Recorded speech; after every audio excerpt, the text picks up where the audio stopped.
Hola chicos, ¿cómo están? ¿Qué tal? Les saluda el profesor de biología, Vladimir Mendoza, y esta vez vamos a revisar un tema bastante interesante, bastante importante también, no solo porque es, digamos, está en el prospecto del examen de admisión, sino también porque nos va a permitir entender cómo nuestro cuerpo va a poder eliminar los desechos que provienen del metabolismo. Entonces, ¿de qué tema vamos a hablar? Vamos a hablar del sistema excretor. Para esto voy a compartir mi pantalla para que lo puedan ver mejor. Muy bien. Ya chicos, vamos a avanzar rápidamente. No se olviden al final del video dejar un like, ¿no? Compartir para poder seguir subiendo contenido, ¿no? Empezamos entonces. Hablemos del sistema excretor humano. Entonces, sabemos nosotros todos que cuando nos referimos a la palabra sistema estamos considerando un conjunto de órganos. Creo que eso lo conocemos. Pero si hablamos de excreción, entonces ahí hay, digamos, mucho por rebanar, ¿no? Cuando hablamos de excreción o de excretor, nos referimos a desechos, pero no cualquier tipo de desecho, ¿no? Por ejemplo, no son los desechos que provienen del sistema digestivo, ¿no? Más bien son desechos que provienen del metabolismo celular. Entonces, si usted ve en la pantalla, tenemos aquí a una célula. Esta célula recibe nutrientes a través de la circulación.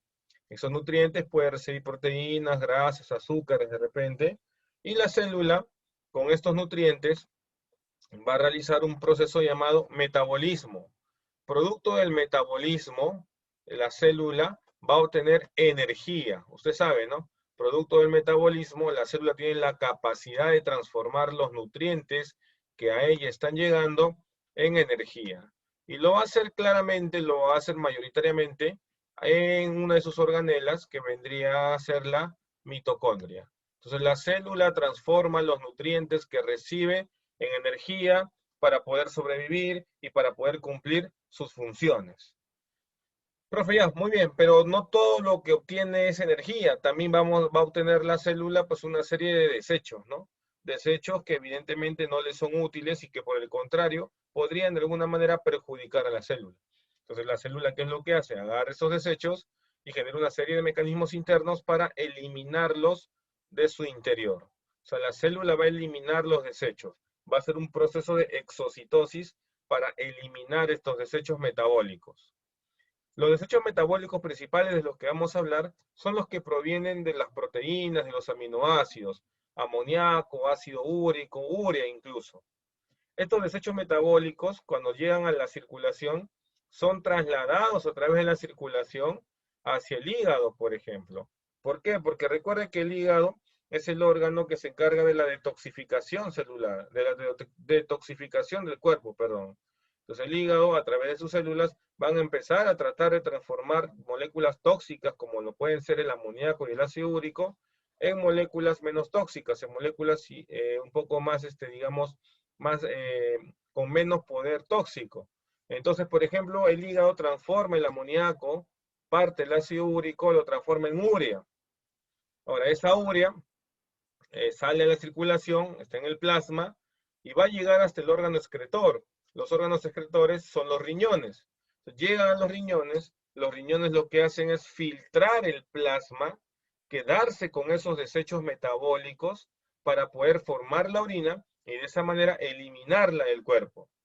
Entonces, si hablamos de órganos representativos del sistema excretor, vamos a mencionar a los riñones. ¿Qué hacen los riñones? Filtran el plasma sanguíneo.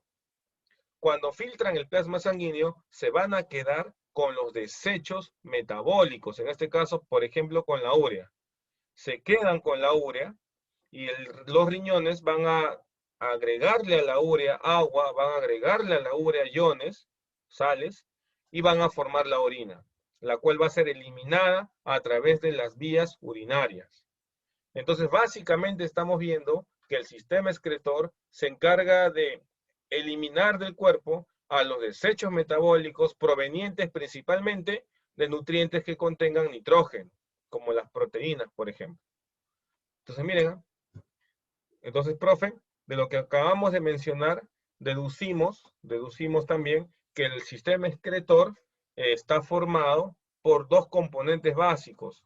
Los riñones, ni hablar, son los que filtran el plasma sanguíneo para depurar la sangre, pero también están las vías urinarias, ¿no? Entonces las vías urinarias son las que se van a encargar de eliminar la orina del cuerpo humano. Van a sacar esa orina con esos desechos metabólicos de nuestro cuerpo. Entonces, desde un punto de vista funcional, pero desde un punto de vista fisiológico, el sistema excretor se divide en riñones y vías urinarias. ¿Ya? Ahora, si lo vemos desde un punto de vista un poquito más detallado, el sistema excretor se encarga de filtrar la sangre para quedarse con los desechos y así formar la orina. Y esa orina eliminarla. Muy bien, entonces la idea es bastante clara, bastante sencilla. Veamos ahora el concepto básicamente, ¿no? Sabemos, pues, ya lo hemos repetido, que es un conjunto de órganos, el sistema excretor, que se van a encargar de formar la orina, ¿no? A partir de los desechos del metabolismo para poder eliminarlo del cuerpo, ¿no? Para poder sacarlo del cuerpo. Pero recuerda algo importante, le acabo de decir, para formar la orina, profe, se ha utilizado agua también. Entonces el sistema excretor también se encarga de regular la cantidad de agua que hay en el organismo. Eso se llama osmorregulación. Y además también regula los iones, ¿no? Recuerde que con la orina sale sodio, potasio, cloro. Entonces va a depender mucho de que salga más o menos cantidad de orina, se forme más o menos orina, para también ver una pérdida mayor de iones. Como también entonces regula, pues, la cantidad de iones que hay en el ser humano, también decimos que tiene una función iono-reguladora, como podemos ver aquí, ¿no? Una iono-regulación. Entonces, profe, tengo esa idea. La principal idea del sistema excretor es que se encarga de depurar la sangre, filtra la sangre para formar la orina y eliminarla del cuerpo. Profe, los únicos desechos son amoníaco, ácido úrico, urea, ¿no? También, por ejemplo, los músculos, producto del metabolismo, van a formar un compuesto orgánico llamado creatina, ¿no? La creatina, perdón, creatinina, disculpen, llamado creatinina, ¿no? La creatinina proviene a partir de la creatina, que es un nutriente nitrogenado que utilizan mucho las células musculares. Entonces, esta creatinina también pues va a ser eliminada a través de la orina, gracias a que los riñones lo pueden filtrar. Entonces, no te olvides de eso. Hablando ahora de los riñones, ¿no? Los riñones son un par de órganos rojizos, como vemos acá, con forma de frijol, que se encuentran ubicados retroperitonealmente. ¿Qué significa eso? Que están en la parte posterior del abdomen, ¿no? Profe, estos riñones tienen digamos, una anatomía bastante interesante, que vamos a ver a continuación. Ahora, si usted observa básicamente aquí, a este riñón, le hemos quitado toda la parte externa, y vemos pues que está lleno de vasos sanguíneos, y vemos que tiene una parte periférica llamada corteza, y una parte central denominada médula. Además, también fíjese usted que en los riñones entran y salen vasos sanguíneos. Al riñón ingresa la arteria renal, sale la vena renal, y casi en este mismo espacio también sale el uréter. Pues aquí tenemos a la pelvis renal. Esta zona, en donde ingresan y salen vasos sanguíneos, y en donde también encontramos a la pelvis renal, se le va a denominar ilio renal. Aquí tenemos al ilio renal. Ya, profe. Entonces, nuevamente repetimos, ¿no? ¿Para qué sirven los riñones? Para filtrar la sangre.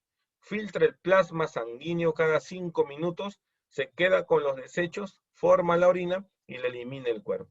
Y de esa manera ayuda a mantener el equilibrio del medio interno. Equilibrio, profe, gracias a que elimina desechos, equilibrio gracias a que puede eliminar exceso de agua y exceso de sales. Es importantísimo. ¿Ya? Ahora, si vemos acá nuevamente a nuestro riñón, por ejemplo, profe, veo acá que en este riñón hay como una pirámide en color amarilla, ¿no? El otro no tiene, ¿qué ha pasado? También tiene, solamente que en el gráfico se le ha retirado para indicarlo aquí. Esto ya no forma parte del riñón, es una glándula endocrina llamada la glándula suprarrenal.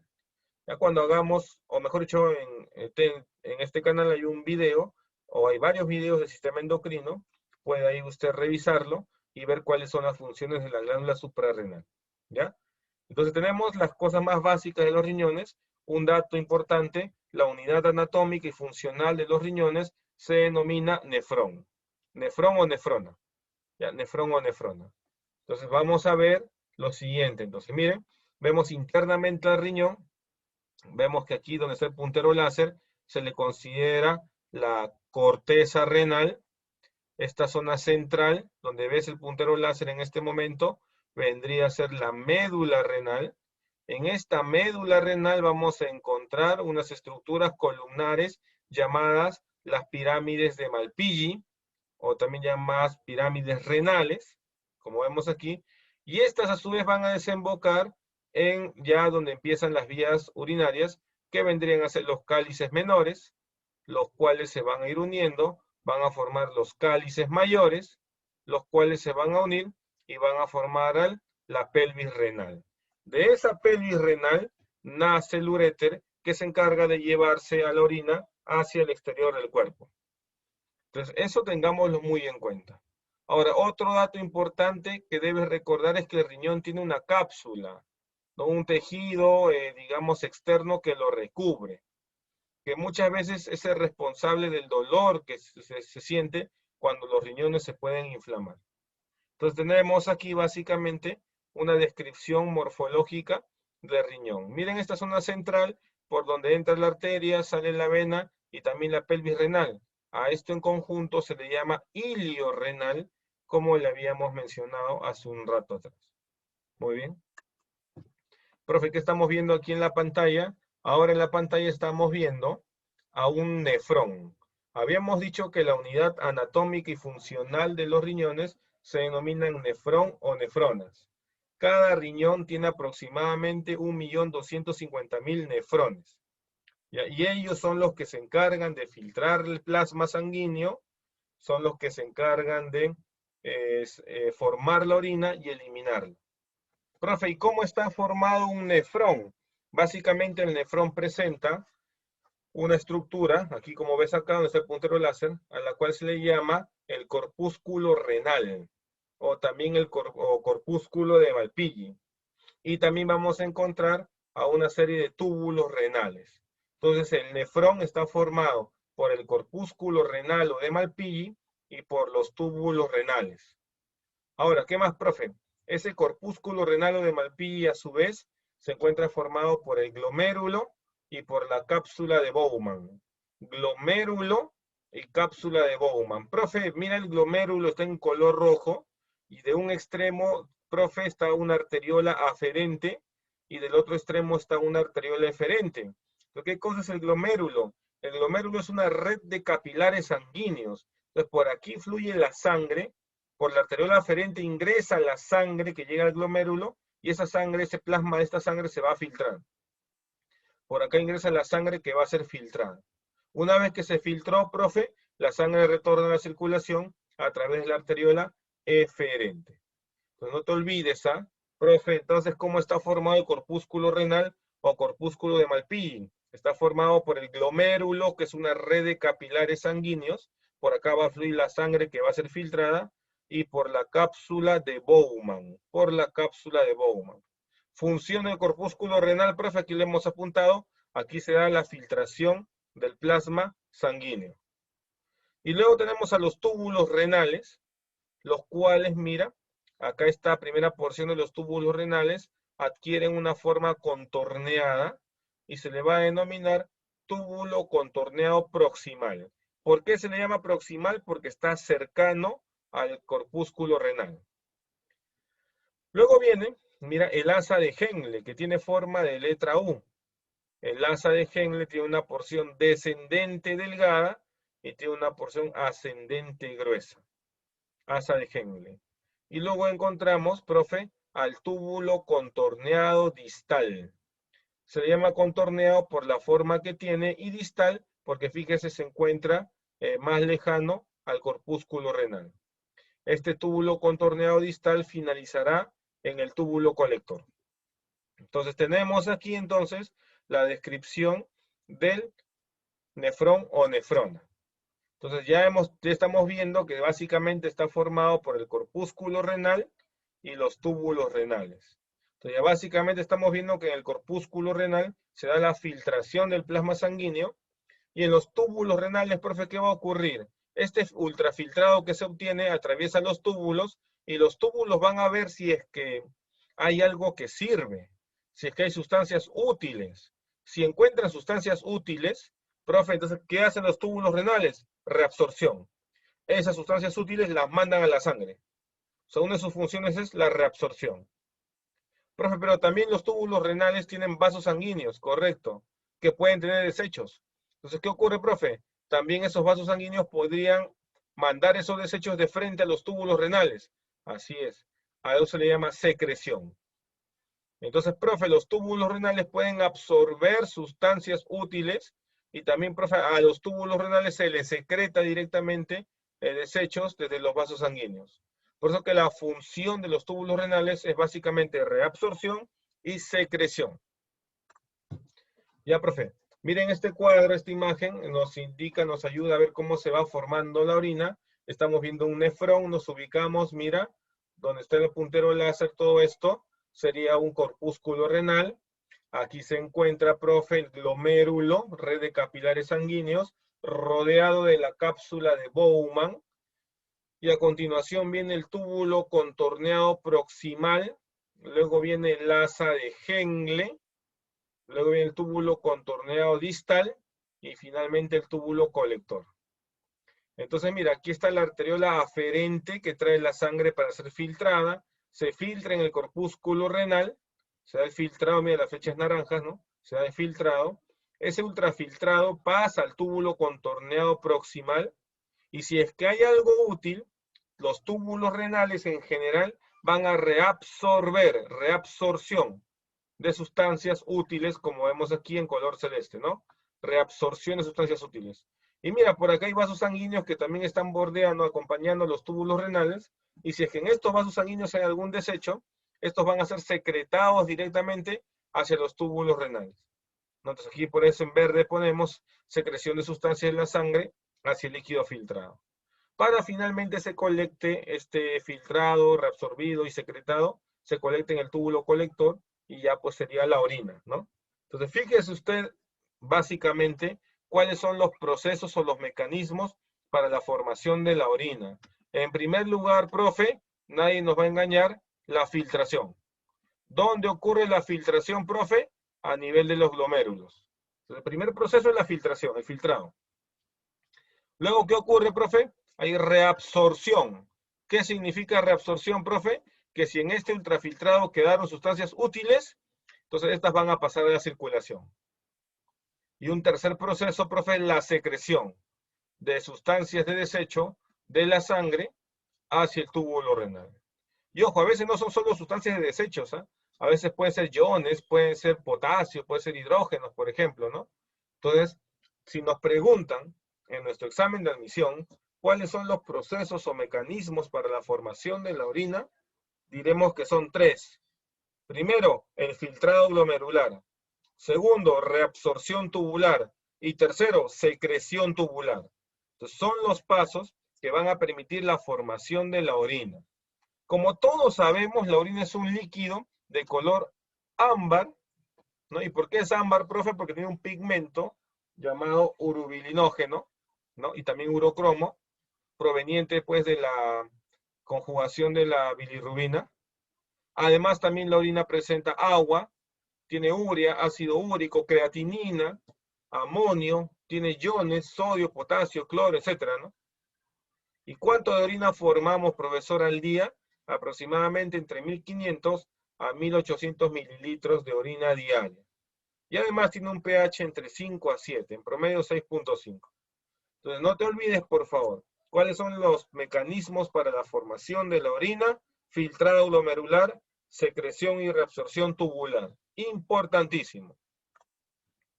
Miren, aquí vemos el esquema de un glomérulo renal. Esta imagen no me pertenece, no la he dibujado yo.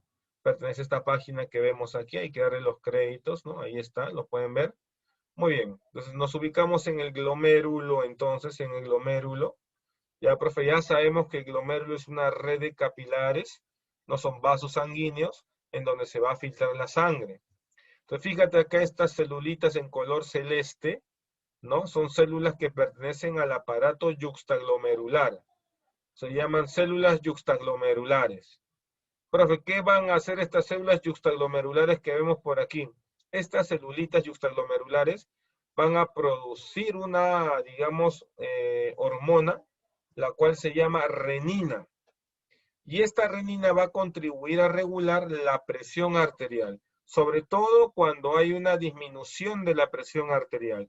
De repente por ahí, profe, tengo un accidente, pierdo mucha sangre, ¿no? Y para no entrar en un shock hipovolémico, todavía nuestro cuerpo genera mecanismos para compensar la pérdida de sangre y la disminución de la presión. Uno de esos mecanismos es la producción de renina. Se produce renina y esto va a activar un sistema o una cascada para tratar de elevar la presión arterial. ¿Ya? En esta cascada van a participar los pulmones, van a participar otras enzimas, van a participar otras moléculas que van a intentar elevar la presión arterial. Tal vez usted lo haya escuchado, el sistema renina, angiotensina, aldosterona, ¿no? Tal vez lo haya escuchado. Pues se inicia acá con la renina. ¿Ya? ¿Quién lo produce esa hormona, profe? Las células justaglomerulares del aparato justaglomerular. Pregunta de examen de admisión. Pero también vamos a encontrar unas células que se encuentran un poquito más abajo, más próximas a la entrada del glomérulo. Son las células del mesangio. Y estas células del mesangio, profe, van a producir una hormona. Esa hormona es la eritropoyetina. Es la hormona eritropoyetina. Esta hormona eritropoyetina se produce en situaciones de hipoxia tisular. Se produce en situaciones en las que el oxígeno llega en mínima cantidad o muy poca cantidad a los tejidos. Sobre todo cuando viajamos a una zona de mayor altitud, por ejemplo. Entonces la eritropoyetina estimula la eritropoiesis. ¿Qué significa, profe, eritropoiesis? Eritropoiesis significa formación de glóbulos rojos. Entonces, ojo, la eritropoyetina solo se va a formar en casos de hipoxia, por ejemplo. ¿Dónde se forman? También en las células mesangiales. Y si usted ve esa parte como un todo, o sea, el todo serían los riñones, entonces, ¿qué quiere decir, profe? Que los riñones también forman renina para regular la presión, los riñones también forman eritropoyetina para estimular la eritropoiesis. O sea, el riñón no solo cumple función reguladora en el sentido de que forma la orina, filtra la sangre, regula la cantidad de agua, de iones, sino también, profe, regula la presión, también, profe, estimula la producción de glóbulos rojos, también, profe, regula el pH de la sangre. También, profe, participa en el metabolismo del calcio. Profe, participa en el metabolismo de la vitamina D. O sea que el riñón tiene una gran cantidad de funciones. Pues cuando una persona está afectada de los riñones, pues prácticamente todo su cuerpo se ve afectado. Digamos, por todas las funciones que puede cumplir. ¿Ya? Muy bien, pero como estamos en la parte fisiológica para la formación de la orina, vamos a recalcar lo siguiente. Mira, este esquema es bastante didáctico. Tenemos acá donde está el puntero láser, sería el glomérulo, y ahora donde está el puntero láser es la cápsula de Bowman. O sea, aquí tenemos a la arteriola aferente y aquí a la arteriola eferente. Recuerda que por la arteriola o a través de la arteriola aferente está llegando la sangre. Profe, ya. Entonces la sangre llega con una presión. Recuerda que la sangre tiene el agua, el 50% de la sangre aproximadamente es agua. Y una presión hidrostática que llega y golpea el glomérulo. Esa presión hidrostática de la sangre se llama presión hidrostática glomerular. Y se ha medido. ¿Cuánto es? 60 milímetros de mercurio. Profe, muy bien. Pero también, ¿saben? Le comento, la misma sangre tiene unas proteínas llamadas albúminas. Estas proteínas albúminas ejercen, escucha lo que te digo, una presión contraria a la presión hidrostática. O sea, si la presión hidrostática golpea las paredes del vaso sanguíneo, lo que hacen estas proteínas albúminas es evitar que golpeen al vaso sanguíneo. A esa presión se le llama presión coloidosmótica o también se le llama presión oncótica. ¿Y a cuánto corresponde? A 32 milímetros de mercurio. O sea, esta albúmina, profe, se opone a la presión hidrostática con un valor de 32 milímetros de mercurio. Pero también tenemos la presión en la cápsula de Bowman. La cápsula de Bowman también se opone a la presión hidrostática. ¿Con cuánto? Con 18 milímetros de mercurio. El producto de esta, mejor dicho, hacemos esta suma o diferencia en todo caso, y vamos a hallar con cuánto de presión se filtra la sangre. Aquí lo vemos, ¿no? La presión hidrostática es 60, profe, la presión, digamos, de la albúmina o colonosmótica es 32, ¿no? 32, y la presión en la cápsula de Bowman es 18. Entonces, como usted sabe más física que yo, se da cuenta, ¿no? 60 apunta a la derecha, 32 y 18 apuntan a la izquierda.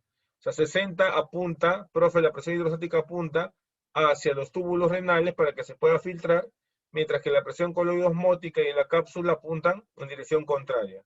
Finalmente, si hacemos la suma aritmética, nos va a dar 10 milímetros de mercurio hacia el lado del túbulo renal. O sea, ¿qué quiere decir?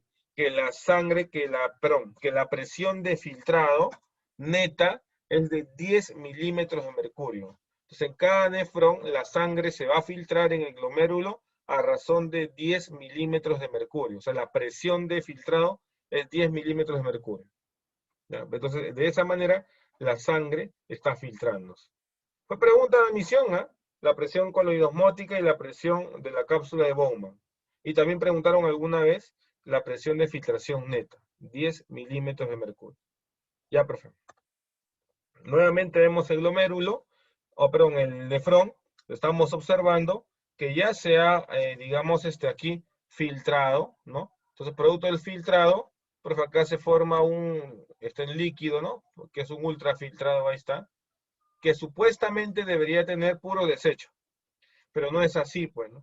Tiene agua y tiene puros desechos. Entonces, cuando llega al túbulo contorneo proximal, el túbulo contorneo proximal le quita agua. O sea, en el túbulo contorneo proximal se da la reabsorción del 65% del agua del ultrafiltrado.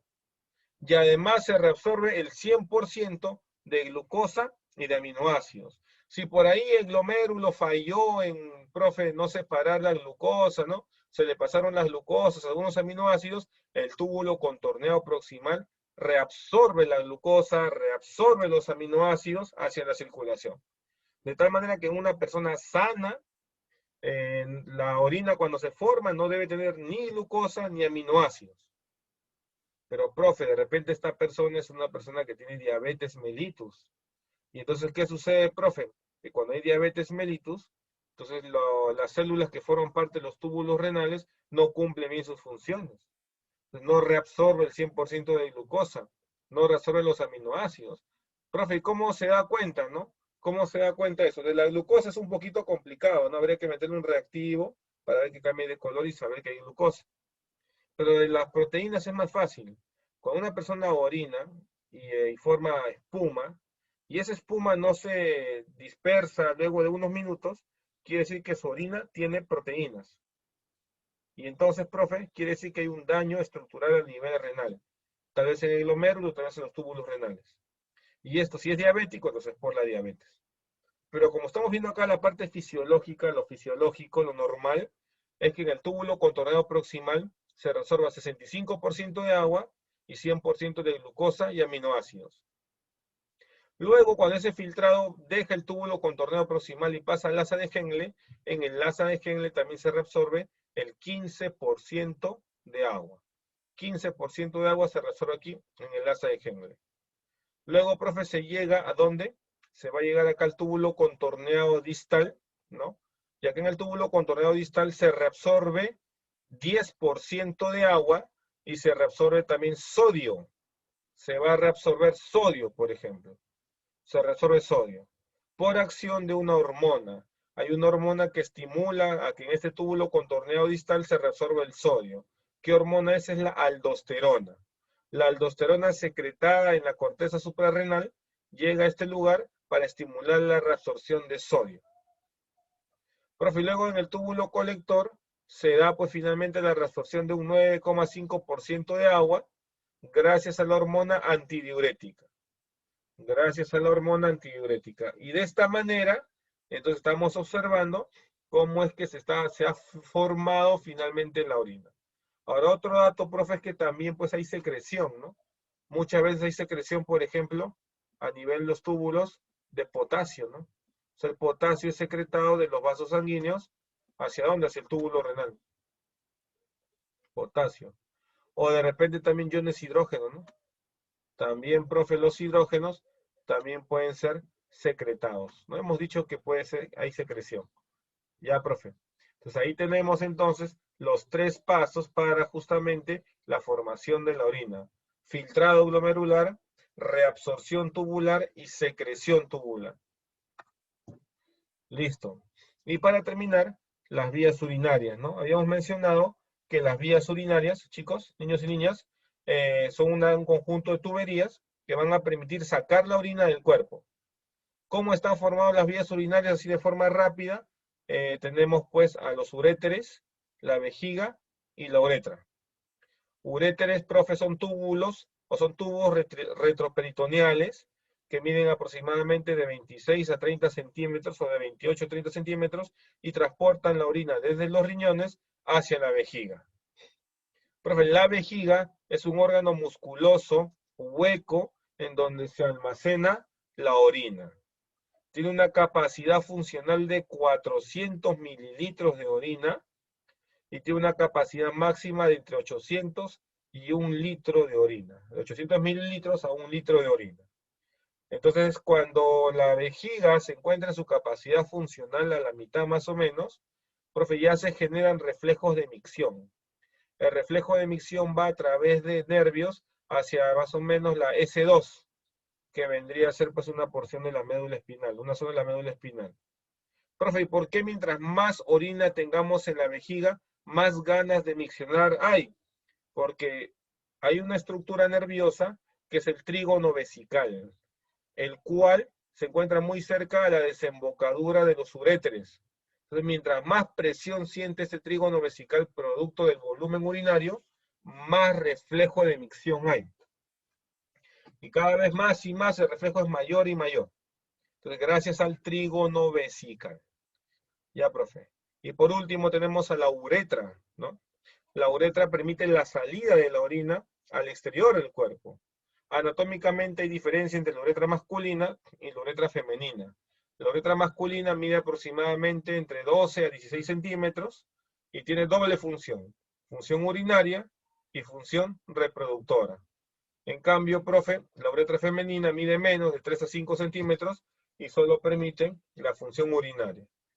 Ahora, como la vejiga o la uretra femenina es más corta en longitud, por ese motivo la mujer es más proclive o tiene mayor tendencia a desarrollar infección urinaria, ¿no? Porque el camino es más corto que las bacterias recorren para llegar a la vejiga y poder infectarla. A diferencia de un varón que la longitud es mucho mayor, ¿no? Entonces hay que tener en cuenta eso. Muy bien, chicos, terminamos con este tema. Ha sido bastante breve en explicarlo, ¿no? Hemos visto la parte anatómica, fisiológica. Entonces, chicos, ahí nos vamos a quedar. No se olviden, por favor, de darle like, compartir y suscríbanse, por favor, a mi canal para que puedan ver los demás videos, ¿no? Al canal de YouTube, el que lo están viendo ahora. Y también podrían suscribirse, ¿no? A mi página de Facebook, ¿no? Búsquenme como Profe Bio Vladi, y únanse, pues, ¿no? Hay contenido, no solo hay videos, también hay separatas, de pronto las diapositivas que vemos también están subidas, entonces podrían, digamos, suscribirse sin ningún tipo de restricción, ¿ya? Nos vemos, chicos, hasta una siguiente oportunidad, cuídense, estamos en contacto, chao, chao.